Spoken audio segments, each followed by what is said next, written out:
27واں پارہ ہے سورۃ الحدید آیت نمبر 26۔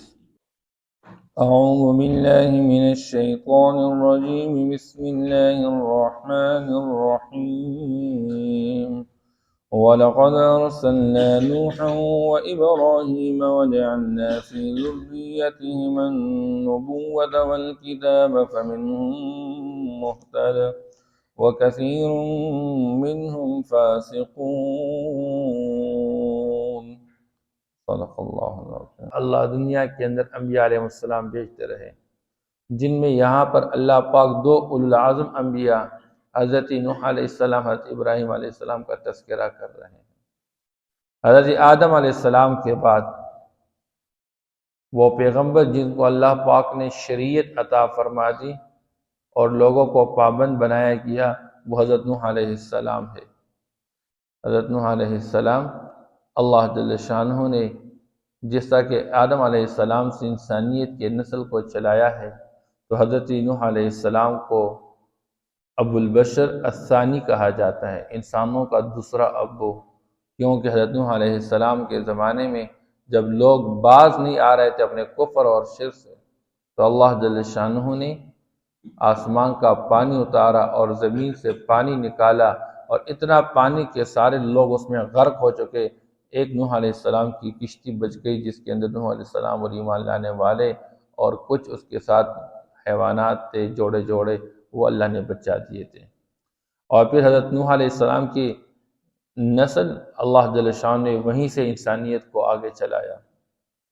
اس لیے اللہ جل شانہ فرماتے ہیں وَلَقَدْ أَرْسَلْنَا نُوحًا، اور ہم نے نوح علیہ السلام کو بھیج دیا، اور نوح علیہ السلام 950 سال اپنے قوم کے اندر رہے، اور 950 سال اپنی قوم کے اندر رہتے ہوئے ایک اللہ جل شانہ کی عبادت کی دعوت دیتے رہے کہ ایک اللہ ہی معبود برحق، اللہ کے سوا کوئی نہیں ہے، اور اتنی دعوت دی کہ کوئی موقع اور لمحہ ہی ضائع نہیں کیا۔ قال رب انی دعوت قومی لیلا ونہارا، اللہ میں تو صبح اور شام ان کو دعوت دے چکا ہوں۔ وَإِنِّي كُلَّمَا دَعَوْتُهُمْ لِتَغْفِرَ لَهُمْ جَعَلُوا أَصَابِعَهُمْ فِي آذَانِهِمْ وَاسْتَغْشَوْا ثِيَابَهُمْ وَأَصَرُّوا وَاسْتَكْبَرُوا اسْتِكْبَارًا۔ میں جب بھی دعوت دیتا رہا، انہوں نے اپنی انگلیاں لے کے اپنے کانوں کے اندر ڈالی، اپنے کپڑے جھاڑ دیے اور چل پڑے، تکبر کا مظاہرہ کیا۔ اللہ میں نے تو کلم کو دعوت دی، انی دعوتہم جہارا، اور اعلنت لہم واسررت لہم اسرارا، چپکے چپکے کلہ ہر طریقے پہ میں نے ان کو دعوت دی، آپ کا پیغام پہنچایا، لیکن وہ آپ کی دعوت پہ لبیک نہیں کہہ سکے۔ اس لیے نوح علیہ السلام قوم کو سمجھاتے رہے اور بار بار سمجھاتے، ما لکم، تمہیں کیا ہو چکا ہے، لا ترجون للہ وقارا وقد خلقکم اطوارا، اللہ کی عظمت کو دیکھو تو صحیح، تمہارے لیے اللہ پاک نے سارا نظام چلایا ہوا ہے، تمہیں سب سے پہلے وجود تو اللہ نے عطا کیا، تمہارا خالق تو اللہ ہے، تمہارے لیے سورج اور چاند کا نظام بنانے والا اللہ ہے، زمین کا نظام چلانے والا تو اللہ ہے۔ اب اللہ جل شانہ جب یہ سب کچھ تمہارے کرنے والے ہیں، اور وہی اللہ چاہے تمہارے گناہوں کی بخشش کرا رہے، تمہارے نرینہ اولاد کو بڑھا، تمہارے مال کو بڑھا رہے، یرسل السماء علیکم مدرارا ویمددکم باموال وبنین ویجعل لکم جنات ویجعل لکم انہارا، تمہارے معیشت کے نظام کو چلانے والا تو اللہ ہے، اس لیے اللہ کو مان کے اس کی مان کے چلنے والے بن جاؤ، لیکن قوم نہیں مان رہی تھی، اس لیے نوح علیہ السلام اللہ کے سامنے شکایت کر سکے، اور کیا فرما رہے ہیں، انہم عصونی واتبعوا من لم یزدہ مالہ وولدہ الا خسارا، اللہ مجھے چھوڑ چکے، میری نافرمانی کرے اور ایسی چیزوں کے پیچھے لگ گئے جو خسران تاوان نقصان ہی میں مبتلا کرنے والے۔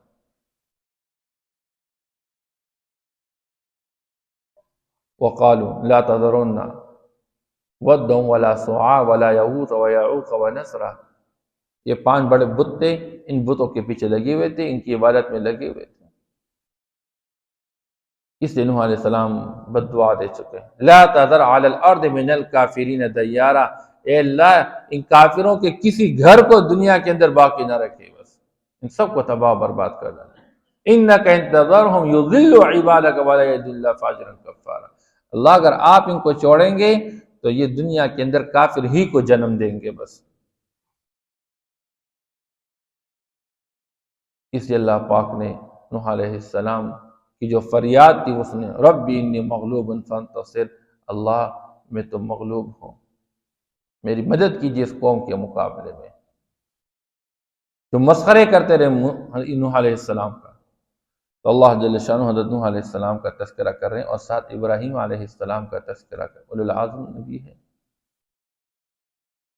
اور ایک طرف نوح علیہ السلام کے نام پہ مستقل اللہ نے سورت نازل فرمائی، اور ابراہیم علیہ السلام کے نام پہ مستقل ایک سورت نازل فرمائی، اور دونوں انبیاء کے تذکرے تفصیل کے ساتھ اللہ نے قرآن میں بیان کیے ہوئے۔ ابراہیم علیہ السلام اس معاشرے کے اندر وجود پانے والے ہیں جس معاشرے کے اندر بت پرستی ہو رہی ہے، لوگ اللہ کے ساتھ اللہ کے غیر کو شریک ٹھہرا رہے ہیں، کلمہ توحید کا عالم بلند کرنے والا کوئی نہیں اس معاشرے کے اندر، اور اپنا ہوش سنبھال رہے ہیں اور انکار کر رہے ہیں سارے بتوں کی اللہ کے ماں سوا کے، اور فرما رہے میرا اللہ ہی معبود برحق اللہ کے سوا کوئی نہیں ہے۔ اور اس معاشرے کے لوگوں کے ذہن میں بات سمجھ میں نہیں آ رہی تھی، لہذا جب لوگ میلے کے دن چلے گئے اپنا میلہ منانے کے لیے اور اپنی خوشی منانے کے لیے، ابراہیم علیہ السلام چلے گئے اور کلہاڑی ساتھ لے کے تمام بتوں کو کاٹ ڈالا اور بڑے بت کے گلے میں اسے کلہاڑی کو لٹکا دیا۔ واپس آ کر دیکھ چکے، او جی ہمارے معبودوں کا تو برا حال بنا رکھا ہے، کس نے اس طرح زیادتی کی ہے ہمارے معبود کا؟ سمعنا فتن، اوہو جی یہ تو ہم نے ایک بچے کے بارے میں سنا، ایک نوجوان ہے جو ہمارے معبودوں کے بارے میں برا بلا کہتا رہتا ہے، او جی لے آؤ کہاں ہے وہ؟ ابراہیم السلام کو لایا کیا، بھئی آپ نے یہ کیا ہوا ہے؟ بل فعلہ کبیرہم ھذا، اور جی آپ ان کا جو بڑا موجود ہے اس سے پوچھیں کہ کس نے کیا ہوا ہے، تم تو ان کی عبادت کرنے والے ہو، اگر ان کے اندر بات کرنے کی ہمت اور قوت اور طاقت تو پوچھیں۔ آپ کہتے ہیں ہمارے سارے کام بنانے والے ہمارے یہ بت ہیں، تو یہ تمہارے جو بت ہیں اب پوچھے تو صحیح۔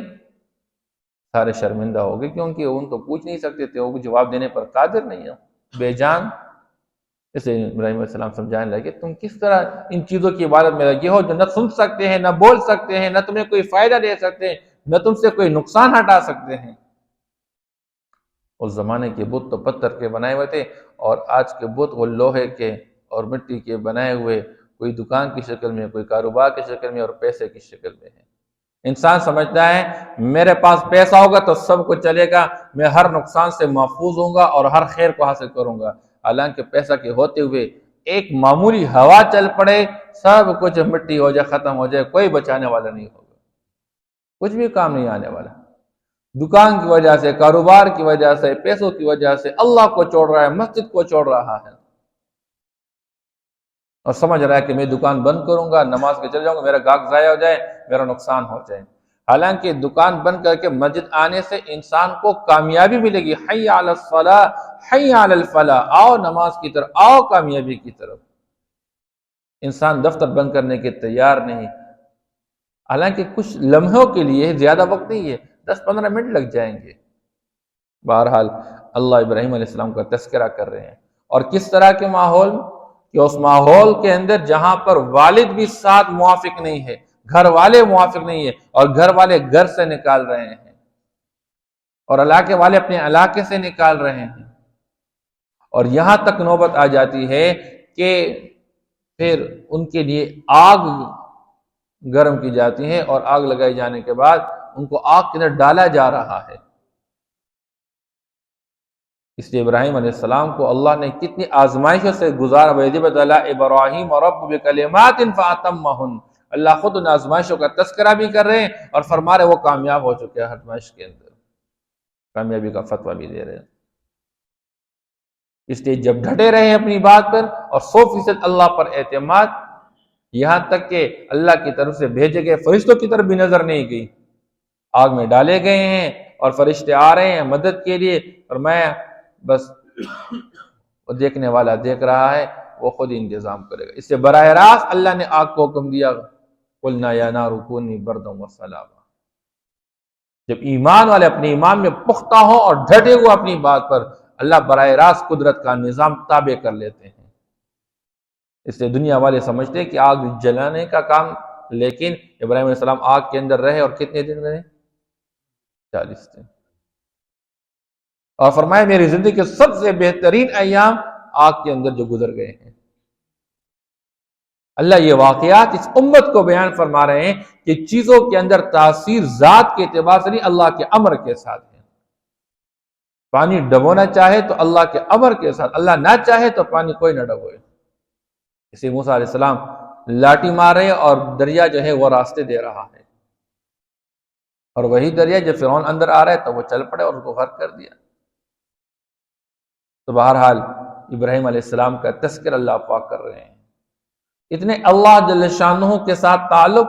اللہ فرما رہے ہیں اب خواب دیکھ رہے ہیں بچہ ذبح کرے، اور نبی کا خواب وہ وحی ہے، لہذا اب چھوٹا بچہ ہے، ابھی چلنے کے قابل، دوڑنے کے قابل، اور ابو فرما رہے ہیں بیٹا میں خواب دیکھ رہا ہوں کہ خواب میں آپ کو ذبح کر، یا ابت افعل ما تؤمر، ابا جان مجھے نہ دیکھے، جو آپ کو حکم دیا گیا جس اللہ کا حکم دے کے آپ کر گزریے بس۔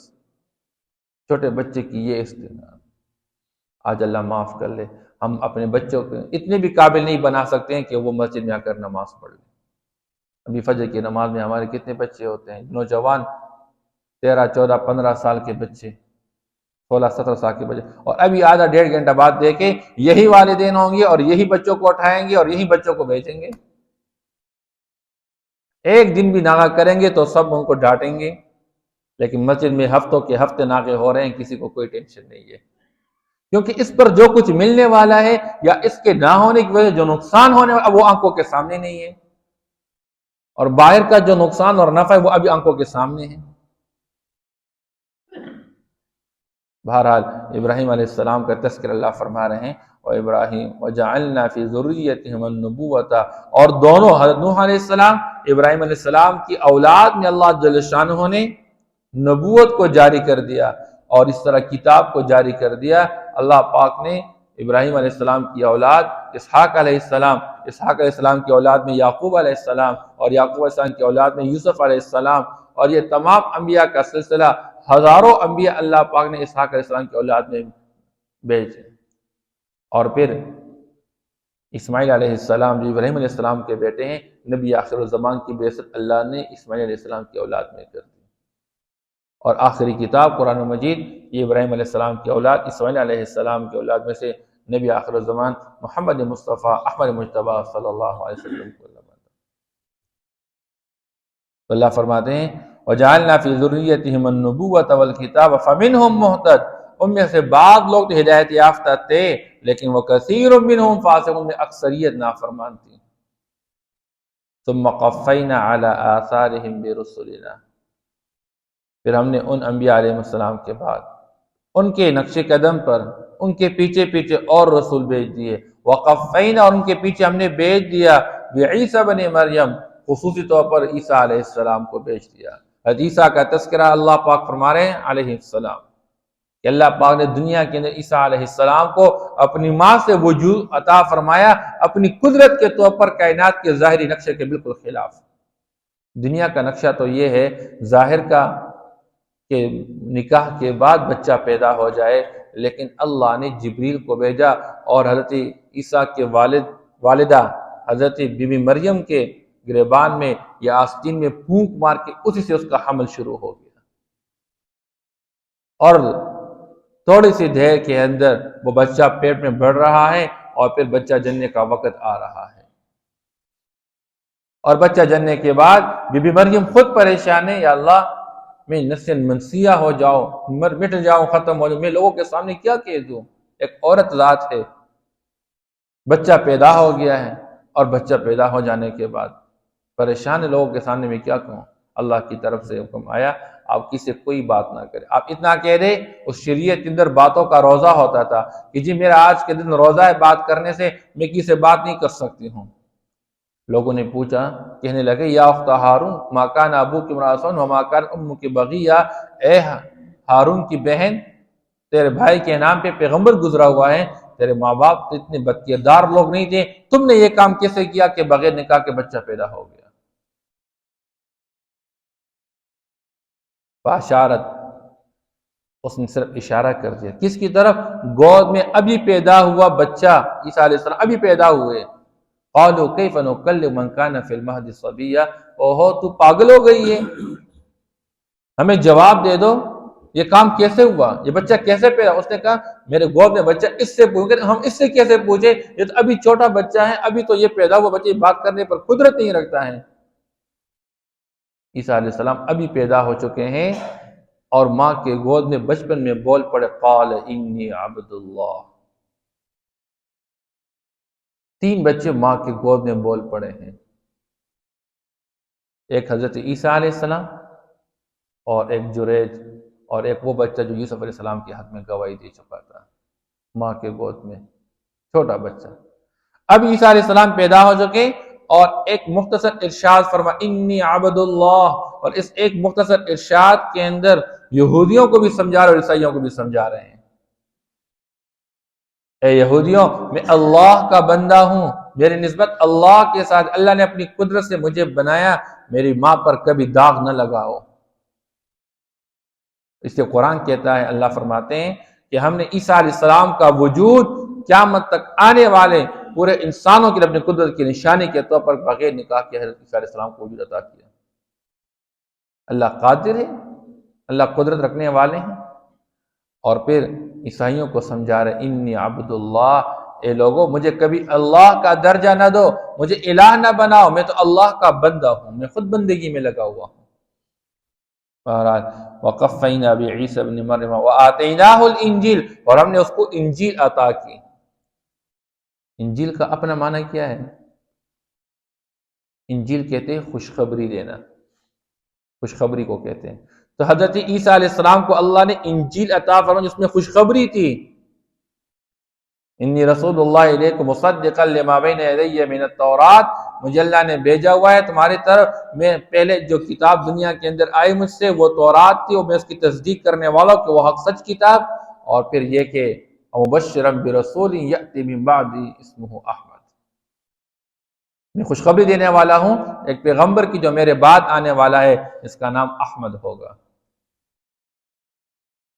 اس لیے عیسیٰ علیہ السلام خوشخبری دینے والے. وَجَعَلْنَا فِي قُلُوبِ الَّذِينَ اتَّبَعُوهُ رَأْفَةً وَرَحْمَةً، اور جن لوگوں نے اس کی اتباع کر دی ہم نے ان کے دلوں کے اندر نرمی اور مہربانی ڈال دی. لیکن عیسائیوں کے اندر ایک خرابی جو آ گئی وہ کیا تھی کہ انہوں نے ترک دنیا کو ترجیح دے دی. وَرَهْبَانِيَّةً ابْتَدَعُوهَا، اور دنیا سے کنارہ کشی اختیار کر لینا جو کہ انہوں نے اپنی طرف سے ایجاد کر رکھی تھی. وہ سمجھ رہے تھے کہ اللہ کا نیک بندہ بننے کے لیے ضروری ہے کہ بندہ دنیا کی ساری چیزیں ترک کر دے، کھانے پینا ترک کر دے، شہری زندگی ترک کر دے، کہیں دیہاتوں میں، ریگستانوں میں اور صحراؤں میں چلا جائے اور کھانا پینا چھوڑ دے. یہ کمال کی بات نہیں ہے. اللہ فرماتے ہیں یہ انہوں نے جو ترک دنیا کیا ہو تو ہم نے ان پر یہ فرض نہیں، ما كتبناها علیہم الا ابتغاء رضوان اللہ، یہ انہوں نے صرف اللہ کی رضا کو تلاش کرنے کے واسطے اپنے اوپر لازم کر رکھا تھا، ہم نے لازم نہیں کیا تھا. اس لیے اسلام میں بھی رہبانیت نہیں ہے، لا رہبانیت فی الاسلام. ایک بندہ کہتا ہے میں لوگوں سے الگ تلگ رہوں گا اور ایک کونے کے اندر رہوں گا، مسجد کے کونے میں ڈیرا ڈال لیتا ہے، کسی کے ساتھ بول چال نہیں، کسی کے ساتھ تعلق نہیں، کسی کے ساتھ لین دین نہیں، معاملات نہیں ہے، نہ رشتہ داری ہے، نہ پڑوس کا کوئی خیال، الگ تلگ زندگی اپنانا، یہ شریعت اسلام کا مزاج نہیں. گھل مل کے لوگوں کے اندر رہے اور سب کے حقوق کو بجا لانے کی کوشش کرے، یہ ہے کمال. دنیا کے اندر لین دین بھی کرے، معاملات بھی کرے، لیکن معاملات میں صحیح راستہ اپنائے، صحیح رخ اپنا لے، اپنے ہاتھوں کی کمائی کو اپنے لیے سب سے مقدس کھانا سمجھ کے اس کو کھائیں اور شوق سے کھائیں. یہ نہیں کہ بندہ کہتا ہے کہ بس میں اللہ پر توکل کرتا ہوں اور ایک کونے بیٹھ جاتا ہے اور پھر نظر لوگوں پر ہوتی ہے، کوئی آ کے مجھے زکوٰۃ دے، کوئی آ کے مجھے صدقہ دے، کوئی مجھے فطرانے دے دے، کوئی مجھے یہ دے دے. یہ انسان کا کمال ہے، یہ ذلت اور رسوائی ہے.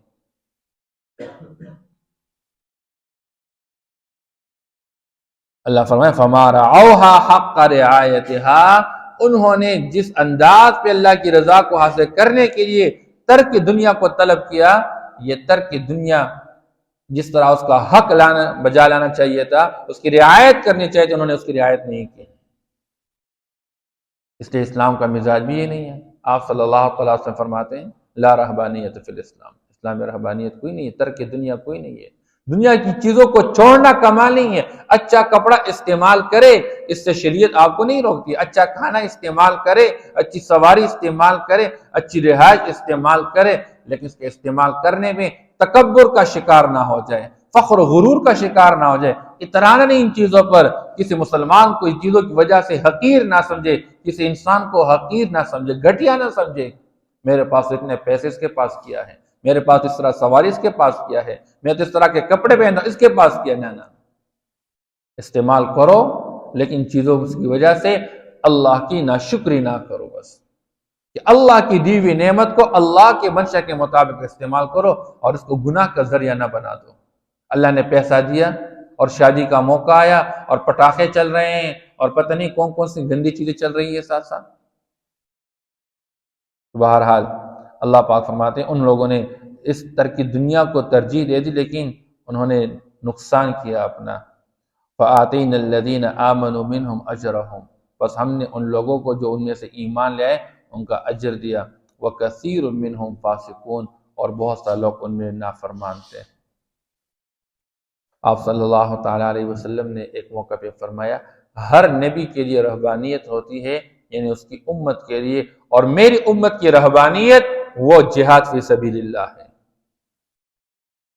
یعنی اپنی بیوی بچوں کو چھوڑنا، الگ تلگ چھوڑ کے اللہ کے راستے میں نکل کر اعلاء کلمت اللہ کے لیے کرنا تو جائز ہے، بقیہ چیزوں کے لیے جائز نہیں ہے۔ بس دنیا سے الگ تلگ رہنا یہ شریعت اسلام کا مزاج نہیں ہے۔ لوگوں میں گل مل کے رہیں بس، اور لوگوں میں گل مل کے رہتے ہوئے سب کے حقوق بجا لانے کی کوشش کریں اور اپنے آپ کو گناہوں سے بچانے کی کوشش کریں۔ جو چیز شریعت کے مزاج کے خلاف ہو اس میں عمومی طور پر خیر نہیں ہوا کرتا، خیر نہیں ہوتا۔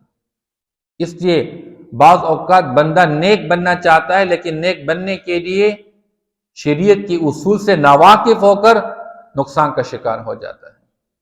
اس لیے دین کو سمجھ کر اس کے مطابق اپنے آپ کو نیک بنانے کی کوشش کرنی چاہیے۔ آپ صلی اللہ تعالیٰ علیہ وسلم ایک مرتبہ ایک بندہ کو دیکھ چکے ہیں کہ اس نے اس کو چینک آئی اور چینک کے بعد کہہ رہا ہے السلام علیکم۔ آپ صلی اللہ علیہ وسلم فرمائیں یہ کیا کر رہے ہو؟ اس وقت سلام کوئی نہیں ہے، اس وقت آپ نے کیا پڑھنا ہے؟ الحمدللہ۔ ایک بندہ کھانا کھا رہا ہے اور کھانا کھا کہتے ہیں اللہم افتح لی ابواب رحمتک۔ اور بھائی یہ کیا کر رہے ہو؟ جی میں دعا مانگ رہا ہوں، میں تو دعا پڑھ رہا ہوں، اللہ کا نام لے کے میں کھانا شروع کر رہا ہوں۔ اور بھائی آپ ٹھیک کام کر رہے ہیں، بات ٹھیک کریں، لیکن جگہ صحیح نہیں ہے۔ اس لیے ہمارے یہاں پر جب اقامت ہوتی ہے، اب اقامت اور اذان کے آپ صلی اللہ علیہ وسلم نے آداب بیان فرمائے۔ اب اللہ کے رسول نے فرمایا کہ جب اذان ختم ہو، اقامت ختم ہو، اس کے آخر میں کیا ہے؟ آخر میں کیا ہے؟ لا الہ الا اللہ۔ آگے کچھ ہے اور ہم ساتھ کیا کہہ دیتے ہیں؟ اب اللہ کے رسول نے آخر میں لا الہ الا اللہ فرمایا ہے اور ہم کہتے ہیں محمد رسول اللہ۔ اب محمد رسول اللہ کہنا تو ٹھیک ہے، لیکن یہ محل نہیں ہے، یہ جگہ نہیں ہے۔ اس لیے آپ صلی اللہ تعالیٰ علیہ وسلم نے یہ بات سمجھا ہے۔ اب دیکھیں حضور نے فرمایا جب مؤذن آذان کہے تو جو کلمات وہ کہے تم وہی کلمات کہہ دو۔ اب آپ صلی اللہ علیہ وسلم پر درود بھیجنا بہت بڑی بات ہے کہ اشہد ان محمد رسول اللہ۔ اب آپ صلی اللہ علیہ وسلم کا نام آ جائے تو درود شریف پڑھنا یہ واجب ہے، لیکن یہاں پر حضور نے فرمایا جب آذان میں آپ سنیں تو جس طرح مؤذن کہتے ہیں اشہد ان محمد رسول اللہ تو آپ بھی کہتے اشہد ان محمد رسول اللہ۔ اب ہم وہ چھوڑ لیتے جو حضور نے فرمایا مگر صلی اللہ علیہ وسلم۔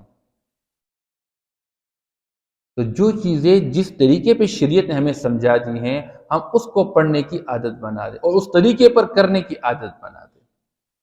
اور جب بندہ اپنی مزاج کو اپنانے اور بنانے کی کوشش کرے گا، شریعت کے مزاج کو چھوڑ لے گا تو پھر تنگی میں مبتلا ہو جائے گا۔ اس لیے حضور کے گھر میں لوگ آ گئے اور حضور کے گھر والوں سے پوچھ رہے ہیں آپ صلی اللہ علیہ وسلم کی رات کے معمولات کیا ہیں، تو میں رات کو آرام بھی کرتے ہیں اور آپ صلی اللہ علیہ وسلم عبادت بھی کرتے ہیں۔ اچھا، یہ تو اللہ کے رسول ہیں، اور اللہ کے رسول تو بخشائے گئے، میں تو ساری رات جاگتا رہوں گا، میں کبھی آرام نہیں کروں گا۔ ایک بندہ کہنے لگا حضور کے دین کے معمولات کیا ہے؟ روزہ۔ فرمایا کبھی روزہ رکھتے ہیں، کبھی افطار کرتے ہیں۔ اچھا، حضور تو بخشائے گئے ہیں، حضور تو افطار بھی کرتے ہیں، لیکن میں تو کبھی افطار نہیں کروں، میں ساری زندگی روزے رکھوں گا۔ حضور کے گھر کی زندگی اس دواجی زندگی ہے، نکاح بھی کر چکے ہیں۔ اچھا، حضور تو بخشائے گئے، میں کبھی نکاح نہیں کروں گا۔ اس عثمان بن مظعون رضی اللہ تعالیٰ عنہ حضور کے پاس آ گئے اور تبتل کی اجازت چاہی، یعنی دنیا کے لوگوں سے کنارہ کشی، آج لوگوں سے، عورتوں سے دور رہنا، یعنی شادی نہ کرنے کے بارے میں اجازت ہے۔ حضور نے انکار کیا، ایسا نہ کرو۔